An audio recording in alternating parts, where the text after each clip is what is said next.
Alors, salut et bienvenue dans ce tutoriel qui porte sur les modèles autorégressifs à résultats échelonnés en données de panel, euh, les modèles ARTL. Euh, Comme son nom l'indique, ce sont des modèles qu'on utilise très souvent lorsque on a des variables intégrées d'ordre différent, en général d'ordre 0 et 1. Et l'économétrie, c'est une science qui, en général, sous-entend que les données soient stationnaires. Voilà, l'une des hypothèses sur lesquelles se basent les modèles économétriques, c'est la stationnarité des données.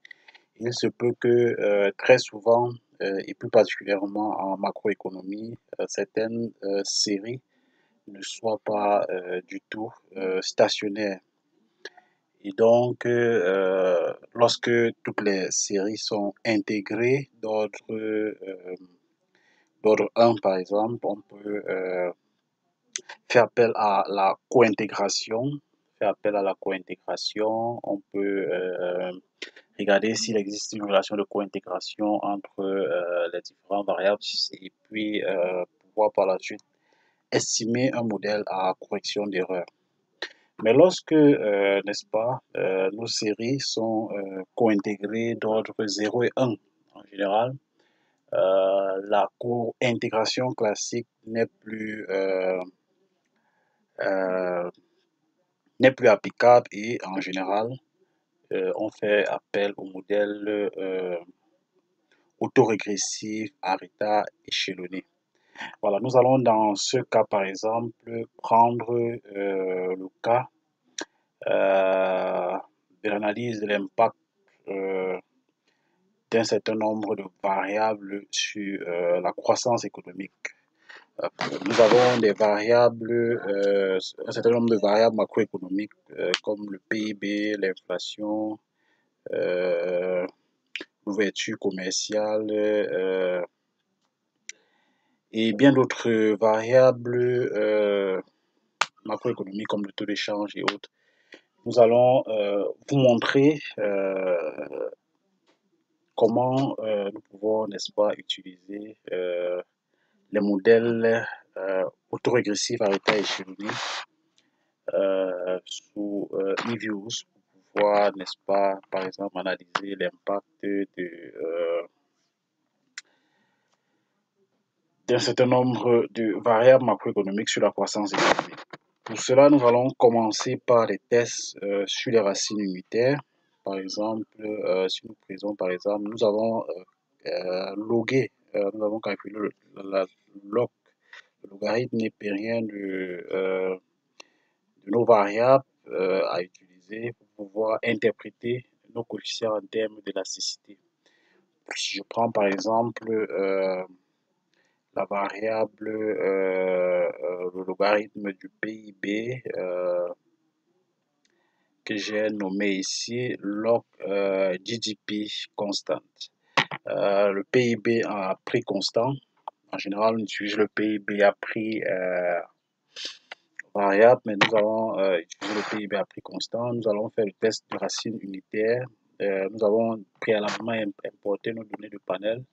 Si vous ne savez pas comment le faire, vous pouvez regarder nos ressources sur la disposition et l'importation de données de panel sous eViews. Nous en avons produit précédemment. Voilà. Bon, pour le test de racine unitaire, ayant ouvert notre série, en faisant un double-clic sur notre série, GGP const, double-cliquons, et puis nous allons dans View, et puis Unit Root Test. Cliquons sur Unit Root Test. Et puis dans Unit Root Test, il faut aller dans Test Type, n'est-ce pas, choisir le test que nous devons utiliser. Il y a toute une panoplie de tests là qui peuvent être utilisés. Je vais par exemple faire le test ADF tout simplement. Vous pourrez faire les autres à votre convenance en niveau. Vous pouvons également faire le test en différence première pour voir si la série est intégrée d'ordre 1 ou pas.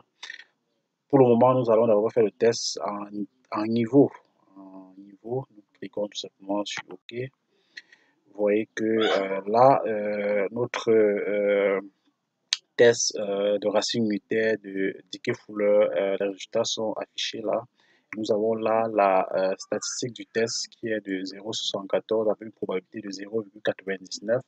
Et l'hypothèse nulle de notre test de racine unitaire étant la présence de racines unitaires dans nos séries, nous rejetons tout simplement l'hypothèse nulle parce que la p-value est suffisamment significative pour que nous puissions rejeter l'hypothèse nulle. Donc nous acceptons l'hypothèse nulle selon laquelle il existe des racines unitaires dans notre série. Autrement, nos séries sont non stationnaires. Et par la suite, nous allons procéder refaire un view unit group test pour faire un test en racine en différence première pour voir si notre série est intégrée d'ordre 1. Nous cliquons sur OK. Vous voyez que on a cette fois-ci une p-value qui est inférieure à 0,5%. Si nous choisissons le seuil de significativité de 5%, nous voyons là que notre série est, n'est-ce pas, stationnaire en différence première. Elle est intégrée d'ordre 1 si vous le voulez.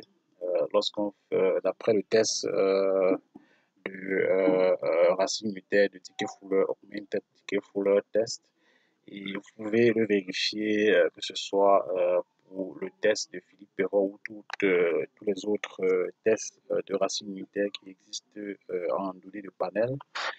Notre série PIB est intégrée dans le 1. Nous allons par exemple regarder également notre série logarithme de l'inflation. Notre série inflation, nous allons dans View, Unit Growth Test. Et puis nous allons maintenir notre test de Dickey-Fuller et choisir le test en niveau. Nous cliquons sur OK. Voyons que notre série logarithme de l'inflation n'est pas stationnaire également puisqu'on a une p-value qui est supérieure à 5. Si nous faisons un test en différence première, nous voyons là que notre série est bel et bien stationnaire parce que nous avons une p-value qui est inférieure au seuil de significativité de 5%. Nous pouvons par exemple nous amuser à regarder le test de racine unitaire de celui de Philippe Perron par exemple. Nous voyons qu'en niveau, d'après Philippe Perron, notre série est, n'est-ce pas, stationnaire d'après le test de Philippe Perron. On peut considérer que l'inflation est une série stationnaire, et ce qui est d'ailleurs le cas en général pour ce qui est la série inflation. Voilà, donc vous voyez qu'il y a donc une polémique là sur le degré lors de l'intégration. On a des séries qui sont intégrées d'ordre 1 et d'autres par contre, n'est-ce pas, sont intégrées, sont stationnaires, d'autres intégrées d'ordre 1. Qu'allons-nous faire? Nous allons, n'est-ce pas, nous sommes obligés, vous pouvez vérifier, nous sommes obligés d'utiliser un modèle auto-régressif à l'état échelonné, puisque la méthodologie de VAR, par exemple, s'applique lorsque toutes les séries, la co-intégration, par exemple, s'applique lorsque toutes les séries sont intégrées d'ordre 1. Donc, la méthode de Johansen n'est plus rigoureusement applicable. Nous allons faire une modélisation autorégressive à état échelonné. Pour ce faire, nous allons aller dans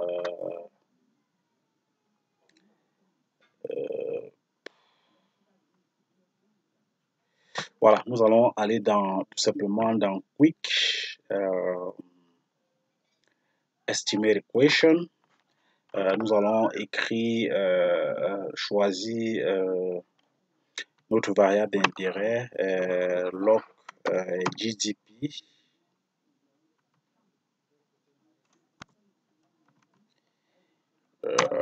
qui est notre variable d'intérêt, suivi de nos variables explicatives. On a l'inflation, log de l'inflation. Je vous logarithme de l'inflation. On a le taux d'échange que j'ai appelé log, le logarithme du taux d'échange, log exchange rate.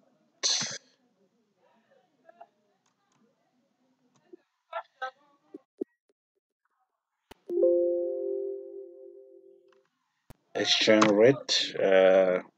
Nous pouvons mettre une troisième variable, par exemple l'ouverture commerciale, logarithme de l'ouverture commerciale que j'ai appelé openness. Voilà, donc nous allons une fois saisir notre variable suivie des variables explicatives qui sont intégrées d'ordre 0 et 1. Nous allons choisir la méthode PMG/ARDL, Pool Mean Group or Autoregressive Distributed Lag Model. Nous allons cliquer dessus. Voilà, on a la possibilité de choisir une sélection automatique des retards. Nous allons laisser la valeur par défaut qui est de choisir 4 retards pour la variable dépendante et 4 retards pour la variable indépendante.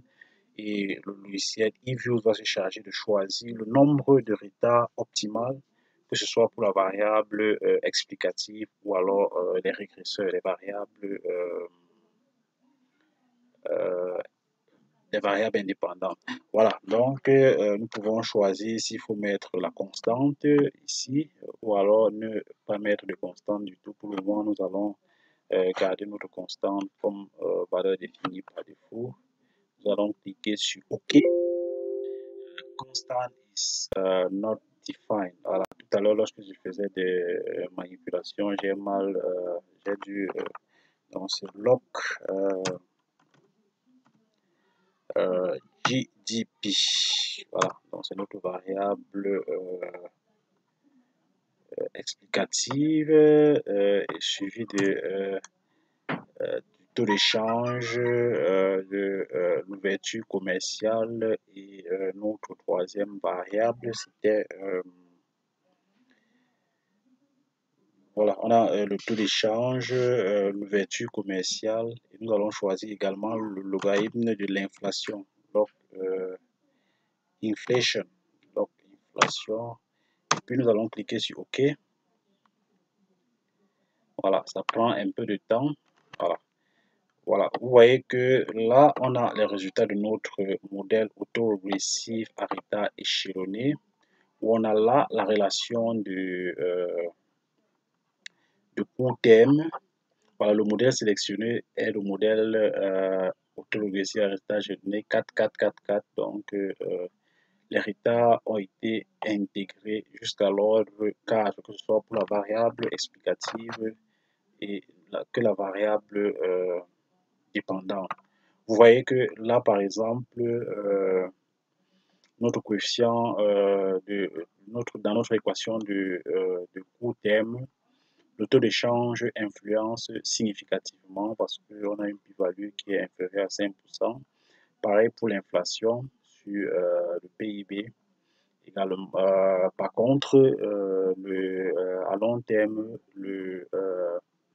l'ouverture commerciale n'influence pas de façon significative sur le PIB. Et lorsqu'on regarde notre relation de long terme, nous verrons que notre terme à correction d'erreur est là. Il est négatif mais non significatif. Et toutes les autres variables ne sont pas significatives à court terme. Pour pouvoir, n'est-ce pas, expliquer notre PIB. Voilà. Donc, notre relation c'est à long terme que le taux d'échange et l'inflation. Il faut, en termes d'interprétation, noter ici que le coefficient du taux d'échange est de 1,87. Étant donné que nous avons choisi nos variables en logarithme, nous avons logué nos variables. Le coefficient du taux d'échange est de 1,87. Cela traduit l'élasticité du taux d'échange par rapport au PIB. Cela signifie tout simplement que le PIB nominal, bien évidemment, cela signifie ici que lorsque le taux de change augmente d'1%, le PIB augmente de 1,87%. Donc, ce qui signifie tout simplement que une appréciation de la monnaie dans la zone concernée, puisque nous avons ici un panel constitué de 4 pays, il faut le préciser. Donc, dans cette zone économique-là, lorsque le taux de change augmente d'1%, n'est-ce pas, le PIB augmente de 1,87%. Donc, une augmentation d'1% du taux de change entraînerait une augmentation du PIB de 1,87%. À long terme, même si dans notre relation ici, on n'observe pas de significativité dans la relation de court terme, il faut quand même lui préciser que dans le long terme, une dévaluation, par exemple, aurait plutôt un effet négatif sur le PIB dans la zone, alors qu'une évaluation, une augmentation du taux d'échange entraînerait plutôt une amélioration de la croissance économique dans la zone en question. Également, l'inflation, une augmentation de l'inflation entraînerait également une augmentation du PIB. Une inflation d'1% entraînerait une augmentation du PIB de l'ordre de 0,25%. Par contre, l'ouverture commerciale n'influence pas significativement sur la croissance économique. Bon, je vais par exemple remplacer notre variable d'ouverture commerciale ici par le capital humain qui est matérialisé ici par le taux de scolarisation du secondaire. Voilà, donc je vais réestimer mon modèle.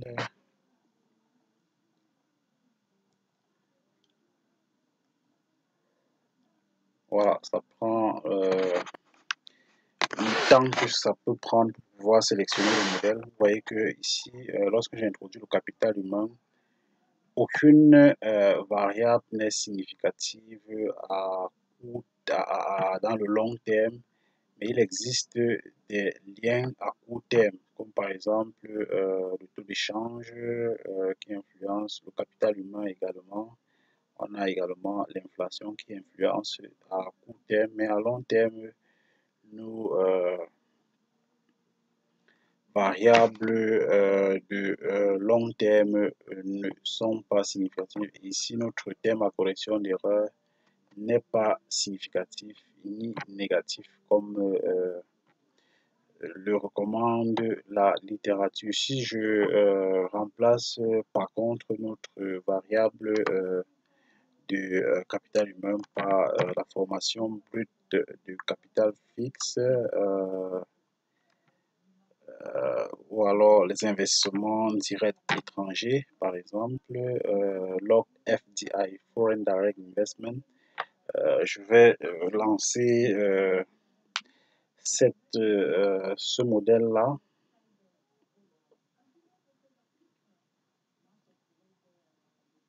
Vous voyez que on observe également pas de significativité à court terme, mais quelques éléments significatifs à long terme. Nous allons revenir à notre modèle avec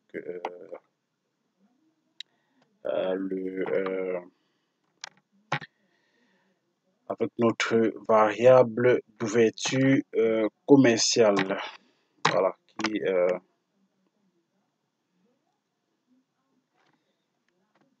donne des résultats significatifs à court terme. À long terme, nous allons faire le test des racines de normalité des résidus, par exemple. Nous allons pour ce faire aller dans View, Residual Diagnostic, Histogram Normality Test. Vous voyez ici que notre relation, notre nos résidus suivre bel et bien une loi normale puisque notre p-value est significative, supérieure à 5%, alors que l'hypothèse nulle de notre test de normalité, c'est que nos résidus suivent une loi normale et donc on accepte l'hypothèse nulle de normalité. Donc voilà pour ce qui est de la modélisation autorégressive en état échelonné sous eViews. Vous pouvez, n'est-ce pas, faire des modélisations à votre convenance et nous allons y revenir beaucoup plus en détail dans le futur pour pouvoir vous montrer de fond en comble. Si vous avez des préoccupations, n'hésitez pas à les mettre en commentaire pour que nous puissions, n'est-ce pas, améliorer votre compréhension de la notion de modélisation autorégressive à état échelonné sous eViews. Nous venons à nouveau très prochainement dans de nouvelles aventures.